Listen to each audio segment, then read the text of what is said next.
ఆచరించవలసిన ఆశ్రమాలు ఈ 4 అన్నమాట. అందులో స్వామి ద్వితీయ యజ్ఞోపేతాలు గావించారు. అంటే గృహస్థాశ్రమాన్ని స్వీకరించడానికి స్వామి సిద్ధంగా ఉన్నాడు.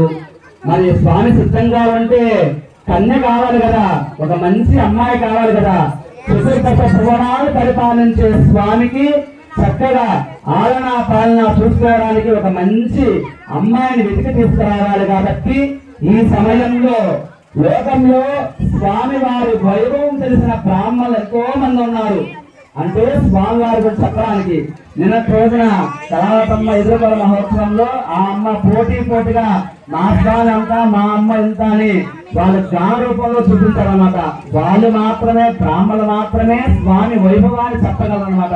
కాబట్టి ఈ సమయంలో 8 మంది బ్రాహ్మణులు ఎంచుకొని వారికి దక్షిణ మన ఇంటి అమ్మాయిని వాళ్ళకి ఒప్పించడానికి ఆ స్వామికి ఏమైనా గుణాలు ఉన్నాయా, ఏమైనా లక్షణాలు ఉన్నాయా, కళ్యాణ గుణాలు అనుగ్రహించడానికి ఏమైనా ఉన్నాయని చెప్పి ఒప్పించి ఈ కళ్యాణాన్ని నిర్వహించుకోవడానికి వస్తున్నారు. కాబట్టి ఆ వచ్చిన బ్రాహ్మణుల్ని వాళ్ళు చెప్పే విధానాన్ని మనం ఆలోచిస్తాము, అంతా శ్రవణం చేస్తాము. జయ శ్రీమన్నారాయణ.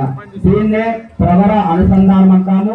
స్వామి ఎక్కడి నుంచి వచ్చారు, స్వామి